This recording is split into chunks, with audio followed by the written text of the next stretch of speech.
आपण त्यांच्याच मुखातून ऐकूया. वेळ झालेली आहे तरी आपण दुसऱ्याला वेळ देतो त्यांनी मुलांना मार्गदर्शन करावं.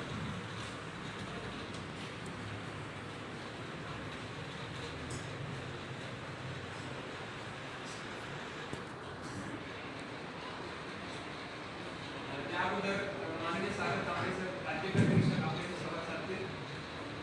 त्यानंतर मग आपण ऐकूया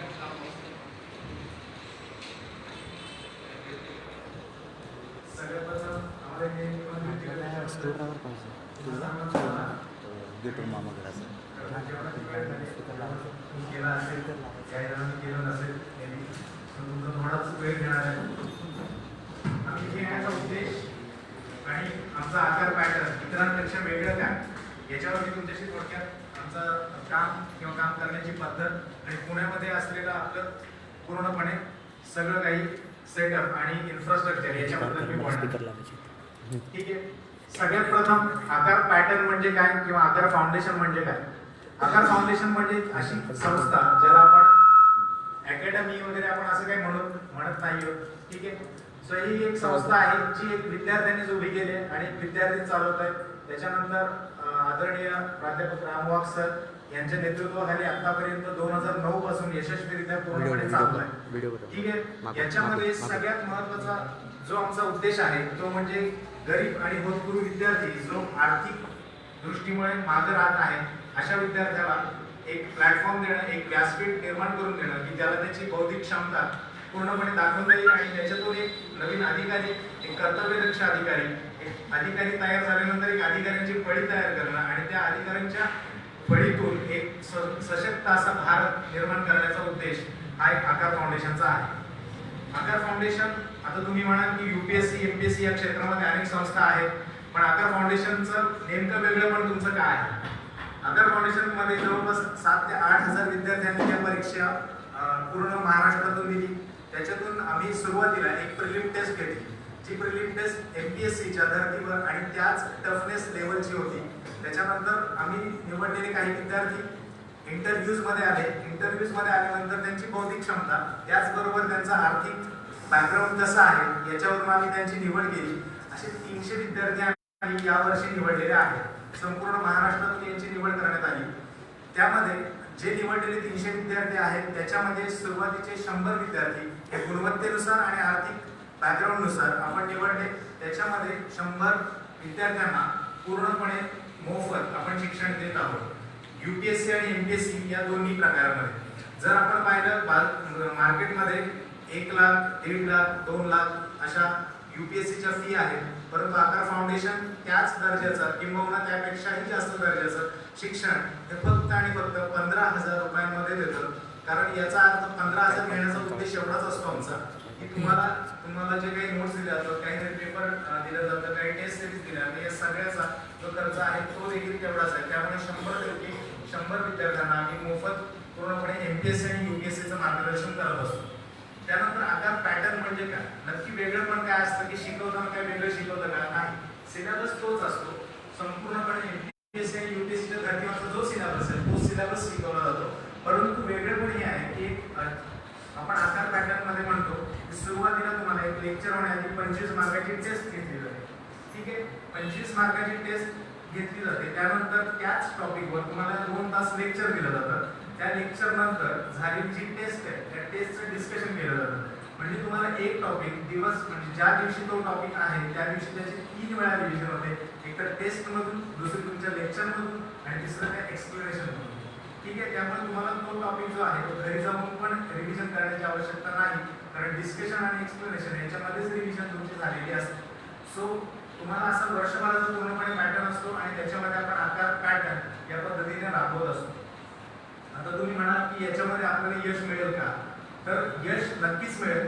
कारण आमचा हा 2009 पासूनचा प्रयत्न आहे आणि अनुभव आहे की या पॅटर्नने काम केल्यानंतर म्हणजे आतापर्यंत आम्ही 1 वर्षापासून पुण्यामध्ये काम करतोय. याच्या आधी नागपूरमध्ये, चंद्रपूरमध्ये, गडचिरोलीमध्ये आमची संस्था आहे, तिथे काम करत होतो. तर या सगळ्यातून आम्हाला असं जाणवलं की हा जो पॅटर्न आहे या पॅटर्नमधून आम्हाला नक्कीच यशस्वी विद्यार्थी देखील सापडलेत आणि त्याच्यातून एक सक्षम अधिकाऱ्यांची फळी हे गेल्या 9 वर्षामध्ये आम्ही संपूर्ण महाराष्ट्रामध्ये उभं करण्यामध्ये यशस्वी ठरलेलो आहोत. सो हा एक आकार पॅटर्न आणि आकारचं काम मी तुमच्यासमोर मांडण्याचा प्रयत्न केला.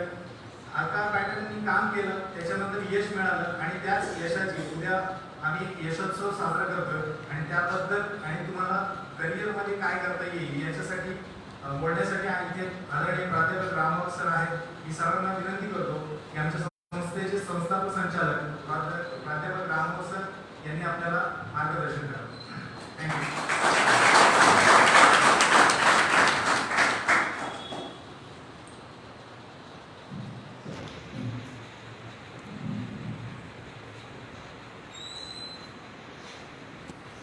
महाराष्ट्रातील विशेषत्वानं ग्रामीण आणि आदिवासी भागातला विद्यार्थी शिकला पाहिजे यासाठी महाराष्ट्रातील काही वीर सुपुत्रांनी आपल्या एकूण कार्यकाळामध्ये एक त्यागाची उदाहरणं या महाराष्ट्रामध्ये उभी केली. त्यामध्ये आदरणीय श्रद्धेय कर्मवीर भाऊराव पाटील अण्णांनी केलेलं काम असेल की मी शिकलोय, माझ्या हाताला आज काम मिळालंय, माझ्या पोटाला सन्मानाची भाकर मिळाली आहे, माझ्या गावाकडे कोणी असा मुलगा आहे ज्याच्या पायात घालायला चप्पल नाहीये, अंगाला कपडे नाही, आणि मग तो गरिबाचा मुलगा जोपर्यंत शिकणार नाही तोपर्यंत मी माझ्या डोक्यावर पागोट आणि पायात चप्पलही घालणार नाही. अशा त्यागातनं महाराष्ट्रात काम ज्यांनी केलं ते आदरणीय अण्णा जे कर्मवीर भाऊराव पाटील. पुढे हे काम राष्ट्रसंतांनी म्हणजे त्याही आधीचा कालखंड आपण असं म्हणू, आणि अशा एकूण आत्ताच्या कालखंडामध्ये की जिकडे सगळीकडे व्यवहार्यता आपल्याला दिसते, प्रत्येक जण मला एवढे पैसे मिळाले पाहिजे, एवढे पैसे मिळाले पाहिजे, मला हा उद्योग उभारता आला पाहिजे, तो उद्योग उभारता आला पाहिजे, आणि अशा वातावरणामध्ये विद्यार्थी सहाय्यक समितीच्या माध्यमातून एक मी म्हणेन त्यागाचंच हे काम आहे की ग्रामीण भागातल्या गरीब मुलांना इथे निवासाची एवढी सुंदर व्यवस्था, म्हणजे त्याला मोफत मिळते किंवा काही तो थोडंफार योगदान देऊन इथे राहतोय आणि म्हणून कशाही सुविधा आहेत असं नाही. आम्ही आल्यावर तोच विषय पहिले घेतला की अत्यंत चांगल्या सुविधांमध्ये इथे विद्यार्थी सहाय्यक समितीच्या माध्यमातून विद्यार्थ्याला या सुविधा ज्या उपलब्ध करून दिल्या, त्यासाठी एकदा या एकूण व्यवस्थेचं व्यवस्थापन ज्यांनी कल्पना केली आणि उभारलं त्यांचं सर्वप्रथम अभिनंदन आपण सगळ्यांना केलं.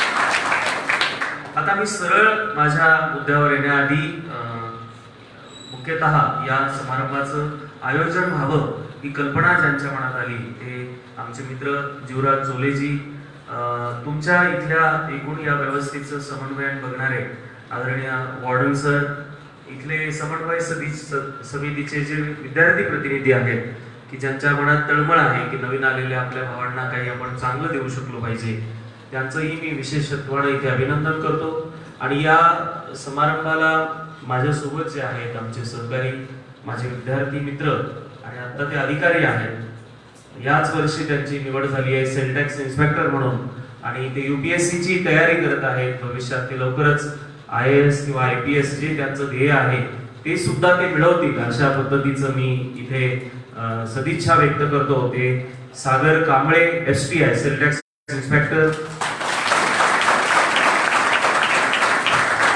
आधार फाउंडेशन पुणेचं काम ज्यांच्या अकॅडमिक एकूण कष्टाने आणि सहयोगाने चालतं ते आमचे सहकारी, आपल्या संस्थेमध्ये कार्यरत असलेले MPSC UPSC विभागाचे विभाग प्रमुख HOD प्राध्यापक बाजीराव जाधवर सर,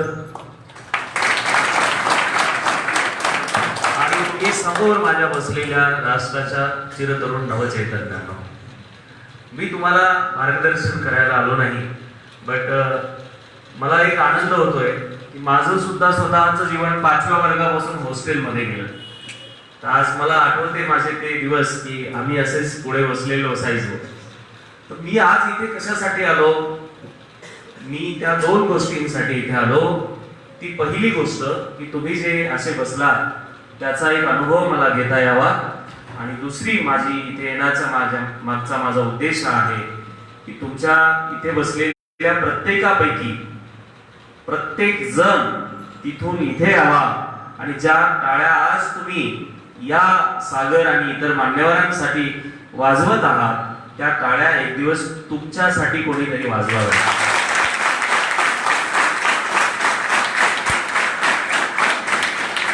तर मग आता मी इथून नाही बोलत, इथून असं कनेक्ट नाही होत आपण एकमेकांशी. मी तुमच्यामध्ये येतो आणि मी मार्गदर्शन वगैरे नाही करणार, फक्त चर्चा करणार आपण.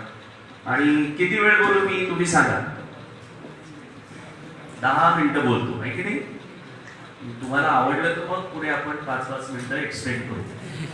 एवढं एकदम असं 1 तासाचा अन्याय ऐकायला आवडत नाही. कोणी बोलवलं याला असं वारंवार आपल्याला वाटत असेल, नको तो प्रकार. थोडी साईड द्या. इथून आपण नॅशनल हायवे नंबर 6 काढू, है ना? आता तुम्ही सगळे कुठल्या डिग्री कोर्सला आहे का तुम्ही? अच्छा. आणि महाराष्ट्रातनं सगळीकडनं गडचिरोलीचे कोण आहे? अच्छा, गडचिरोलीहून आलं तू तिथनं? Very good. Yavatmal, Buldhana, my god. अच्छा, इकडे आहे अकोला, शाबास. इकडे सातारा, सांगली. It's integrity. म्हणजे असं पूर्ण राज्यभरात पोरं आलेत ना. पुन्हा बिगॅन फॉर विद्यार्थी सायन्स.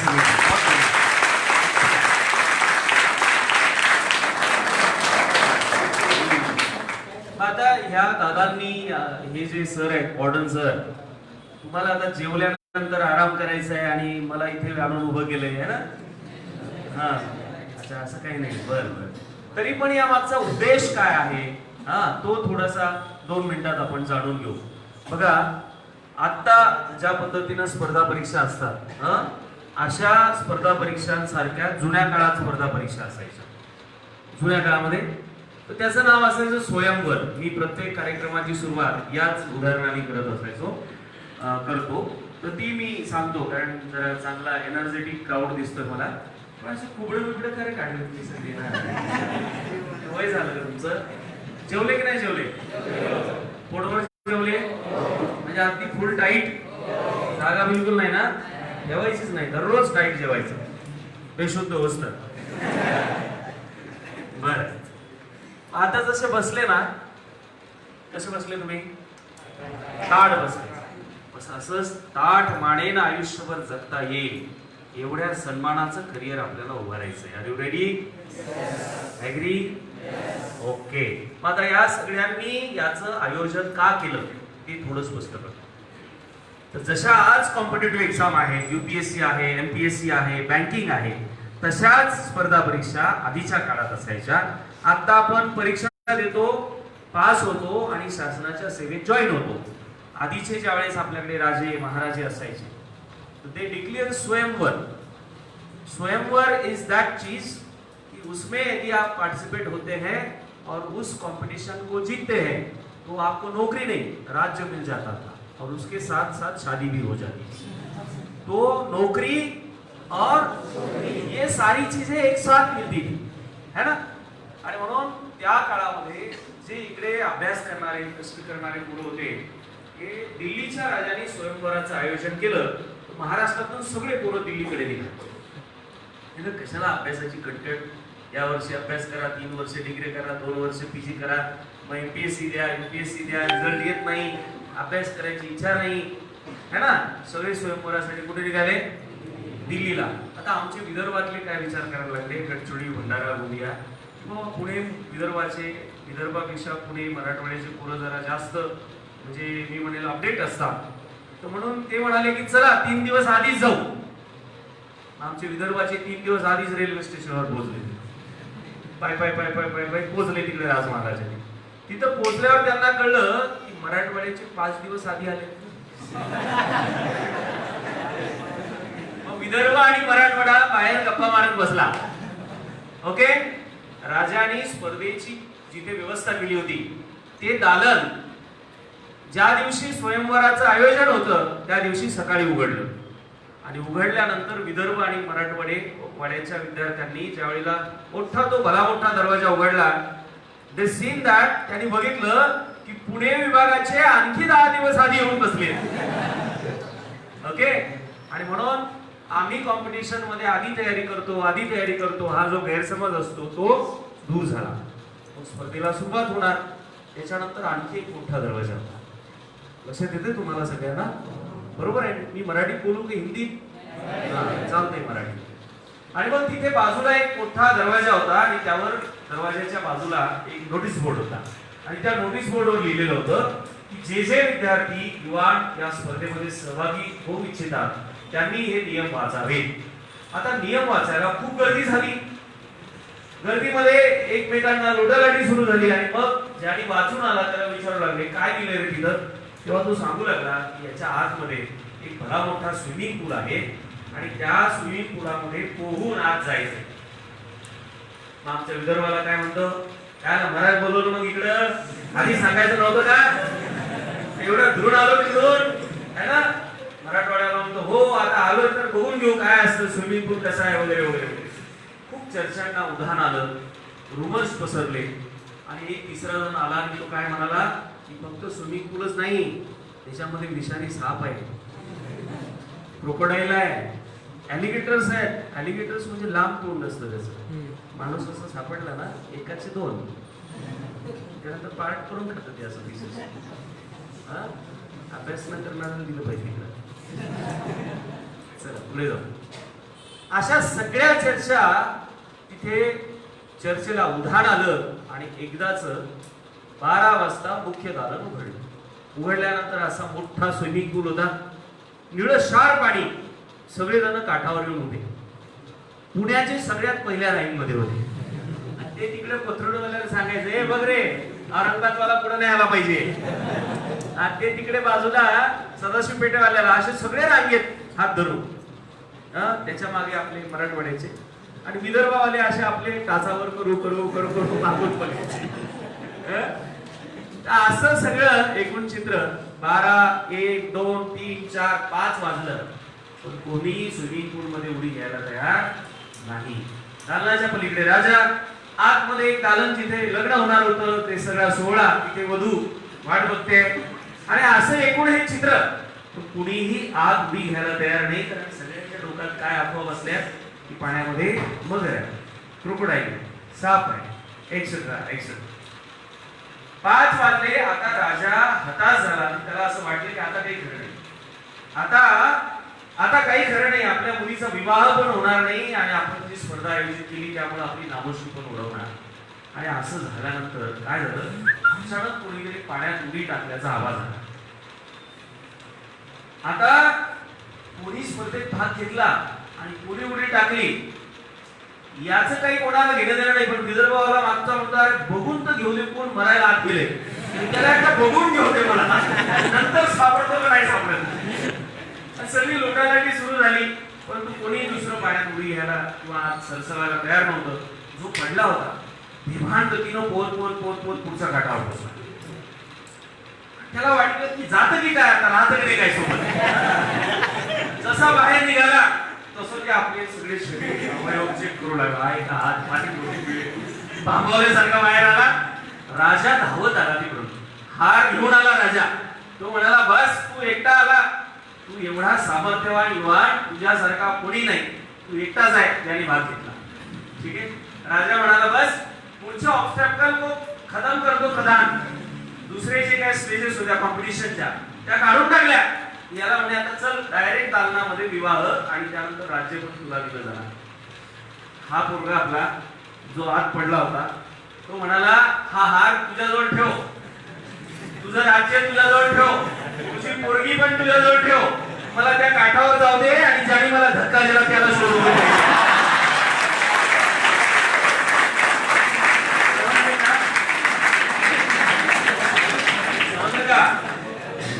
राजा म्हणाला कशाला शोधायचं त्याला, कशाला शोधायचं, कोणत्या पोट्याने धक्का दिला ते सदाशिव पेठेतलंच असेल, त्याला शोधू द्या पहिले. त्याला ठोकतो म्हणे पहिले. काय ठोकतो त्याला, हा ठोकतो म्हणे मला उडीच मारायची नव्हती, मी फक्त पाहत होतो, मागून धक्का दिला म्हणे त्यांनी. धक्का दिला तर चांगलं झालं, तू स्पर्धेत जिंकला आज क्रोकोडाईल सापडलं असतं मग. राजा म्हणतो तुला सापडलं का, सापडलं असतं मग मी राहिलो असतो का. करतो तेव्हा त्याला क्लिअर करतो की बेटा आज सापही नव्हता, मुगरही नव्हतं, क्रोकोडाईलही नव्हतं, ह्या सर्व अफवा होत्या. हे सगळे रुमर्स होते.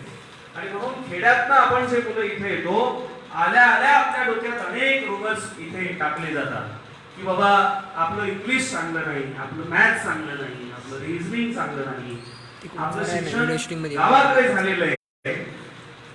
आपण जर शहरात असतो, सीबीएसई ला असतो, आयसीएसई बोर्डला असतो तर त्यापेक्षा बेटर राहिलो असतो आणि त्यामुळे आपण मागास राहू किंवा आपण यशस्वी होऊ शकणार नाही. म्हणून इथं बसलेला महाराष्ट्रातल्या ग्रामीण विशेषतः आदिवासी भागातून आलेल्या सगळ्या भावांना मला सांगायचंय की शहरामध्ये शिकणारा, सीबीएसई बोर्डात शिकणारा, आयसीएसई बोर्डात शिकणारा, खाडखाड इंग्लिश बोलणारा, इंग्लिश चालणारा, खाणारा पिणारा, त्याला खूप इंग्लिश येतं, हे सगळे शहरातली मुलं तोपर्यंतच हुशार आहे जोपर्यंत तुम्ही ग्रामीण भागातली मुलं खऱ्या अर्थानं स्पर्धेत भाग घेत नाही.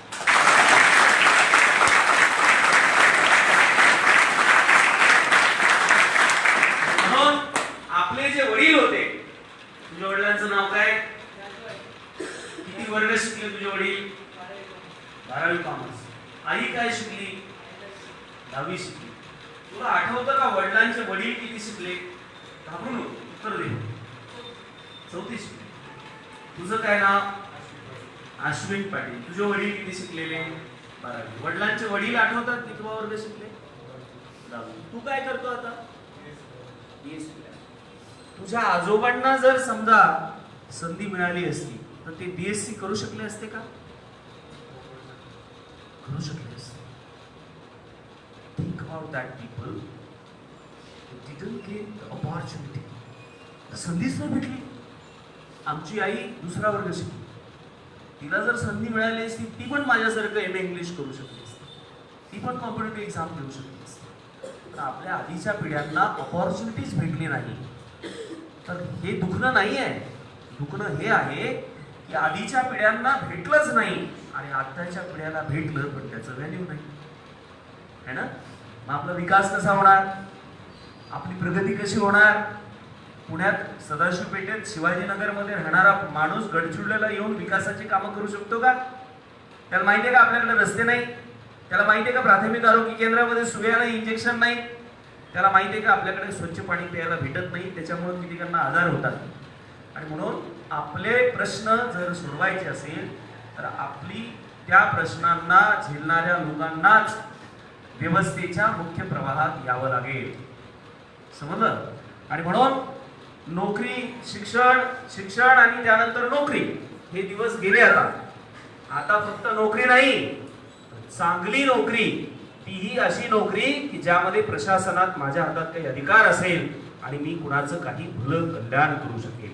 म्हणून एवढ्या चांगल्या सुविधा असताना फक्त नोकरीसाठी आपण इथे प्रवेश घेतला, मी म्हणेल हे मला मान्य नाही. तर एवढ्या चांगल्या सुविधा असताना तुम्ही तुमच्या अभ्यासाचं, कामाचं आणि एकूणच करिअरचं नियोजन एवढं शानदार करावं, त्याचं व्यवस्थापनही उत्तम करावं आणि त्याची अंमलबजावणी त्याहून पुढे जाऊन सर्वोत्तम करावी, ही आजची मांडणी आहे. ओके. आणि म्हणून न्यूनगंड आधी आपल्याला सोडावं लागेल. आता तिसऱ्या चरणाकडे येतो मी की नेमकं करायचं काय. सर आता तुम्ही डिग्रीला किती लोक आहात जे डिग्रीला आहे, BSc, BCom, है ना, एवढे सगळे डिग्रीला आहे. PGला किती लोक आहेत, पोस्ट ग्रॅज्युएट कोर्सेससाठी ऍडमिशन भेटलेलं आहे. ओके.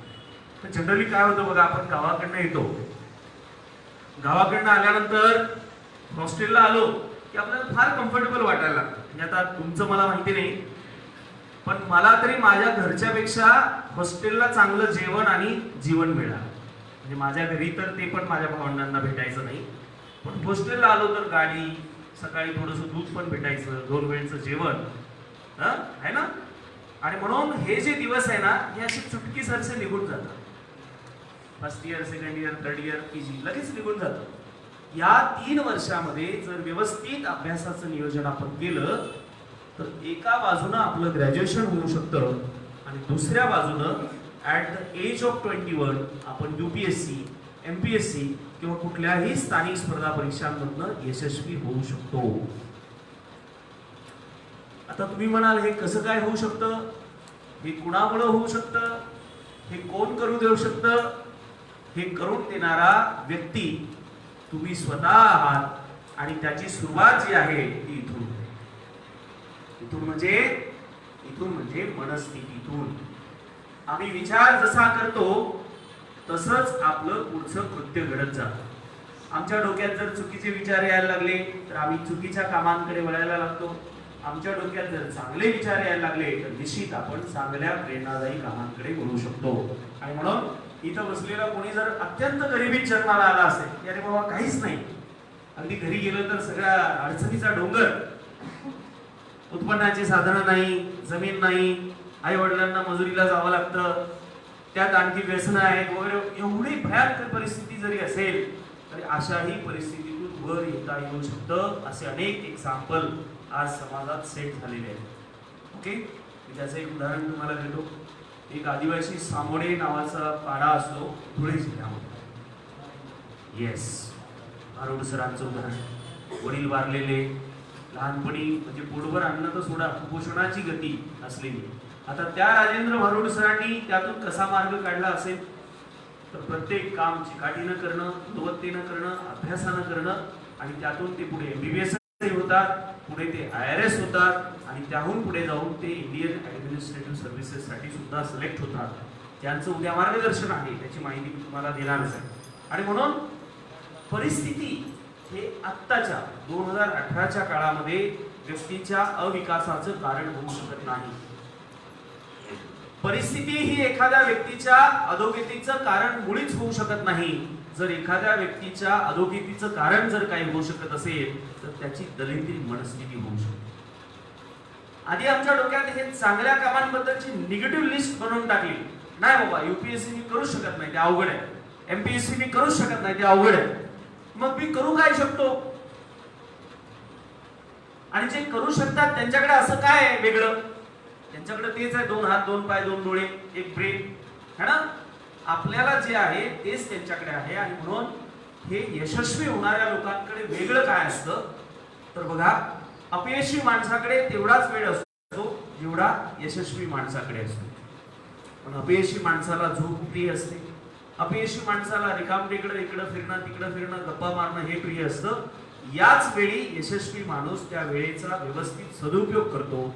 अपयशी माणूस सकाळी जेव्हा आराम करत असतो तेव्हा तो उठतो, त्याची पण उठायची इच्छा नसते. लक्षात येते? सगळ्याला मानवी शरीर जे आहे हे जगातले जेवढे प्राणी असतील या सगळ्यातला आळशी प्राणी जर कोण असेल तर तो माणूस आहे.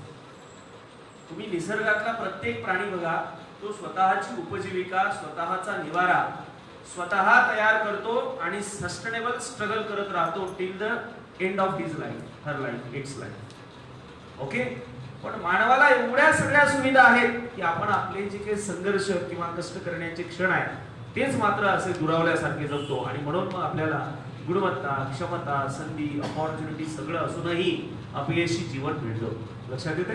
पण आता इतर प्राण्यांपेक्षा आपण वेगळे आहोत ना. समजा गाय असेल, गाईचं ते वासरू जन्माला आलं, त्यानंतर ते गाईचं दूध पेईल, त्यानंतर चारा खाईल आणि हंबरणं चालू राहील त्याचं till the end of life. काही बदल होतो का? काही कुठे ऍडमिशन घेतं ते नाही. कोकिळा सुंदर गाते, पण गाण्यामधला स्वर सुंदर जरी असला तरी महत्वाकांक्षा नाही, बाकी काही ती करू शकत नाही, तिला मर्यादा आहे. माणसाला मर्यादा नाही, म्हणजे आहेत परंतु तो खूप मोठ्या अमर्याद क्षेत्रामध्ये जाऊन काम करू शकतो. त्याच्या महत्वाकांक्षा सुद्धा विकसित करू शकतो. आणि म्हणून आपल्या या महत्वाकांक्षा, आपली ही स्वप्न ज्याला विकसित करायची आहे त्याला अपयशी माणसाच्या मानसिकतेतनं यशस्वी होणाऱ्या माणसाच्या मानसिकतेत यावं लागेल. लक्षात येते? आणि म्हणून यशस्वी माणसाकडे यशस्वी होण्याचे काय सगळे पिलर आहेत तर नंबर 1 टाइम, वेळ. किती तासाचा आपल्याकडे आहे? साधारणतः किती तासाचा, म्हणजे टोटल तर वेळ आपल्याकडे 24 तासाचा आहे, है ना? पण त्यातला तो वेळ आपण कसा वापरतो, किती वापरतो यावर सगळं अवलंबून आहे. नंबर 2, आपण प्रत्येक जण आपापल्या ध्येयाप्रती एकनिष्ठ असून इथे आलेलो. कुणाला BSc करायचंय, कुणाला ऍग्रिकल्चर करायचंय, पण हे केल्यावर मला काय करायचं नंतर? तुझं काय शिक्षण चालू आहे बाळा? बीकॉम नंतर काय करायचं मला, है ना, एमकॉम करायचं. मग एमकॉम नंतर काय करेल, गावाकडे जाईल. गावाकडे जाऊन शेती करेल का? खरंच प्रॅक्टिकली मला 5 वर्षानंतर शेतीची कामं करायला आवडतील का? नाही. मग आज गावाकडून इथे कशासाठी आलो? शिकायचंय. कशासाठी शिकायचंय? सुशिक्षित व्हायचंय, संस्कारित व्हायचंय. असे आयडियल उत्तर नाही, मी खरं उत्तर देतो. याच्यासाठी शिकायचंय की शिकून कुठेतरी नोकरी लागेल आणि 2 घास सुखाचे खायला भेटतील. राईट? रॉंग? यस. आणि मग जर ते काम जर आपण इमानदारीने करत नसेल तर आपण आपल्या कामात इमान ठेवलं नाही तर त्याचे रिझल्ट चुकीचे येतील की नाही येतील? निश्चित येतील. आणि म्हणून आपल्याला आपला वेळ व्यवस्थित वापरायचा आहे. नंबर 2 झालं सर, समजलं. आता पुढे आहे जबाबदारी घेणं. जबाबदारी घेणं म्हणजे काय? रिस्पॉन्सिबिलिटी घेणं. रिस्पॉन्सिबिलिटी म्हणजे काय? To response with your duty. To response to your duty. आता रिस्पॉन्सिबिलिटी म्हणजे नेमकं काय? बघा, प्रत्येक जण आपापल्या कुटुंबात जन्माला येतो, त्याच्या पुढे वेगवेगळे आव्हानं असतात. गरिबी जन्माला आला, दररोजच्या संघर्षाचं आव्हान आहे. मध्यमवर्गीय कुटुंबात जन्माला आला तर कशा बशा गरजा पूर्ण होतात, त्यापेक्षा थोडा आणखी आपल्याला व्यवस्थित डेव्हलप होईल का, होता येईल का, हे आव्हान आहे. लक्षात येते? आणि श्रीमंत कुटुंबात जरी जन्माला आला तर आहे ती कुटुंबाची स्थिती टिकून ठेवण्याचं आव्हान आहे की बाबा 10 एकर जमीन आहे, 2-3 मुलं आहेत, तर ते सस्टेन राहील, सगळ्यांना जगता येईल, एवढं व्यवस्थित टिकवता येईल. म्हणजे कुठल्याही स्टेजमध्ये माणूस जन्माला आला तरी त्याला काम आलं ना. आता जबाबदारी घेणं म्हणजे नेमकं काय असतं? ते हे असतं की आहे त्या परिस्थितीचा स्वीकार करणं, है ना. आता समजा उदाहरणार्थ तुम्ही 10वा वर्ग पास झाला, 10वी नंतर सायन्सला जायचं होतं पण कॉमर्सला यावं लागलं. सायन्सला जायचं होतं पण आर्ट्सला यावं लागलं. काही अशा कॅटेगरीत असतात. काहींना सायन्सला जायचं होतं, सायन्सलाच गेले. 11वी 12वीत खूप स्वप्न होती, MBBS ला जायचंय, इंजिनिअरिंगला जायचंय, पण 2 वर्षाचा काळ असाच निघून गेला. आणि मग रिझल्ट आल्यावर त्यांना कुणाला BSc करावं लागलं, कुणाला ऍग्रिकल्चर करावं लागलं. पण त्याची इच्छा काय होती? IIT ला जायचं होतं मला. मग आता तो BSc ला असला, त्याला विचारलं काय रे तू कुठे आहे? काय नाही, मी तर BSc करतो. आपण शांत राहायचं, लगेच तो बोलायला लागतो काय माझं थोडंसं माझी तब्येत खराब झाली तर मला IIT ला जायचं होतं. दुसऱ्याला एखाद्याला विचारलं तू काय करतो रे? काय नाही, मी फार्मसीला आहे. बर, मग तो लगेच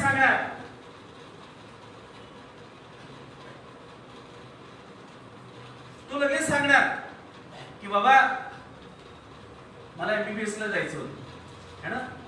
मग आता हे MBBS ला जायचं होतं पण MBBS ला जाता आलं नाही मला. का? माझा वेळ निघून गेला आणि आता मला त्याचा पश्चाताप होतो. जसं आता उदाहरणार्थ मी एक उदाहरण देतो की मी काल जेवण केले.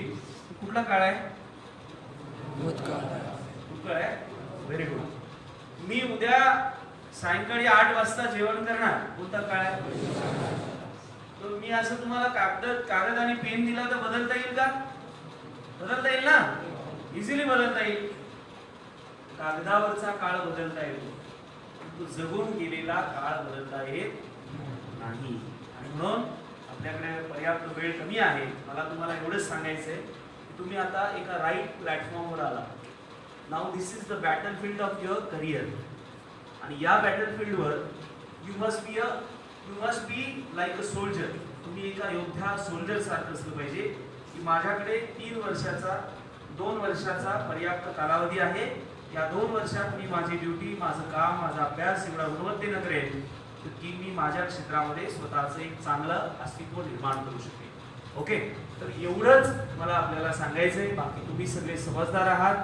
आजच्या काळामध्ये आपल्याला जर असं वाटत असेल की मी खूप चांगलं यशस्वी व्हावं, तर यशस्वी होणं म्हणजे नेमकं काय?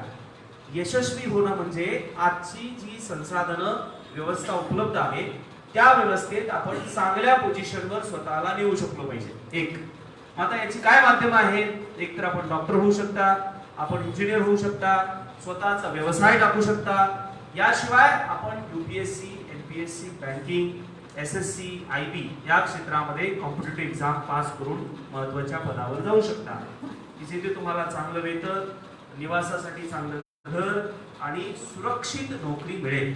समजतंय? तर हे सगळं करण्याचा आपल्याकडे एवढा छोटासा टाइम आहे. या टाइमवर हे फाउंडेशन आपल्याला बांधता आलं पाहिजे, ज्यावर आयुष्यभराची इमारत उभारता येईल. क्लिअर झालं? आणि हे उभारण्यासाठी मला तुम्हाला एवढंच सांगायचंय की तुम्ही जिथे आहात, जे कुटुंब तुम्हाला मिळालं, जे आई वडील मिळाले, ते जगातले सगळ्यात बेस्ट आहे, याचा आधी स्वीकार करा.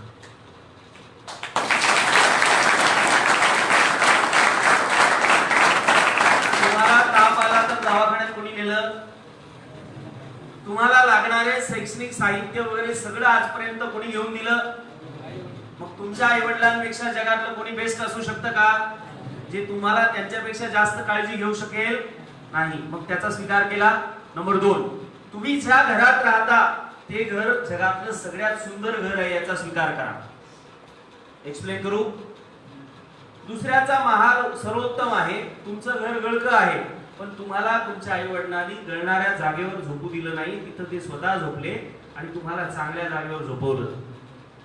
घराच्या भिंती किती कशाच्या बांधल्या हे महत्वाचं नाही, तर त्याला जपणारी माणसं किती आपुलकीची आहेत हे महत्वाचं आहे. आणि मला असं वाटतं त्या अर्थानं तुमचे आई वडील सगळ्यात सर्वोत्तम घर तुम्हाला देणारे आई वडील आहे. Right, wrong? आजपर्यंत तुम्हाला अधिकाधिक सर्वोत्तम शाळांमध्ये जायचं होतं, परंतु त्याच परिस्थितीमध्ये त्यांनी चांगल्यात चांगलं एज्युकेशन तुम्हाला दिलं. त्यांचा बूट फाटला असेल तर त्यांनी नवीन घेतला नाही, पण तुमच्यासाठी गणवेशाने बूट घेऊन दिला. Right, wrong? येस. हे आपल्याला लक्षात घ्यायचंय, नाही तर कम्पेअर करताना तो त्याच्याकडे चांगलं फॅमिली मिळालं याचा आधी स्वीकार करा. आणि आता इथून पुढचं शेवटचे माझ्याकडे 5 ते 7 मिनिटं आहेत. या 5 मिनिटात मला तुम्हाला हे सांगायचंय की आता जे प्लॅटफॉर्म मला मिळाला ना, इथे मी अटके पार झेंडा रोवेल. आणि असा झेंडा रोवेल की माझ्या वडिलांना, आजोबांना कोणी ओळखत नव्हतं, परंतु रस्त्यानं जाणाऱ्या त्या माझ्या पाठमोऱ्या बापाच्या पाठीकडे बघून गावातल्या लोकांनी म्हणावं की तो कलेक्टर झाला ना पोरगा, त्याचे वडील चालले. अशा तुम्हाला घर निर्माण करून देता आली. आणि म्हणून मोठे पण त्यात नाहीये की वडिलांकडे एवढी प्रॉपर्टी आहे आणि आज त्याची मुलं एवढी शान शौकत मध्ये जगतात. मोठे पण त्यामध्ये आहे की मुलांनी कमवावं आणि वडिलांनी स्वाभिमानाने जगावं. म्हणून तुम्हाला सगळ्यांना शुभेच्छा देतो. वेळेची मर्यादा आपल्याकडे असल्यामुळं मी तुम्हा सगळ्यांना एक चांगलं शानदार करिअर तुम्ही सगळ्यांनी उभारावं अशा सदिच्छा देतो. आणि हा प्रेरणा यज्ञ जो आज आपल्याला इथे पुढच्या वेळेला कधी आपल्याकडे पर्याप्त वेळ असेल, दिवसा संडेला आपल्याला तशा पद्धतीचं व्यवस्थापन ठेवता येईल. आणि एक चांगलं ब्रेन स्टॉर्मिंग मी म्हणेल असं की चांगलं म्हणजे 15-20 मिनिटात, अर्ध्या तासात आमची मशीनच गरम होत नाही, की जे मुद्दे मांडायचे खऱ्या अर्थानं, जे भिडावेत अंतकरणाला आणि तिथून पोरं कामाला लागावी. तर त्यासाठी इन फ्युचर कधी आपल्याकडे वेळ असेल तर चांगलं असं 1.5-2 तासाचं पर्याप्त सत्र घेता यावं, कारण या पोरांना खऱ्या अर्थानं त्याची गरज आहे. तर ते भविष्यात जेव्हा केव्हा आयोजित होईल तेव्हा होईल. पण उद्याच मी तुम्हा सगळ्यांना निमंत्रण देतो की आपला आकार यशोत्सव, की असेच काही गरीब विद्यार्थी, की अशी काही विद्यार्थिनी, आता आकार फाउंडेशन नागपूरला अशा काही विद्यार्थिनी आपल्याकडे होत्या की ज्या धुनी भांडी करत होत्या. आज त्या विद्यार्थिनी कोणी PSI, कोणी DYSP, तर कोणी नायब तहसीलदार या पदावर जॉईन झालेले आहेत. आणि म्हणून परिस्थिती माणसाला मागे ठेवू शकत नाही जर त्याची मनस्थिती सक्षम असेल. उद्या आकार फाउंडेशन पुणे विभाग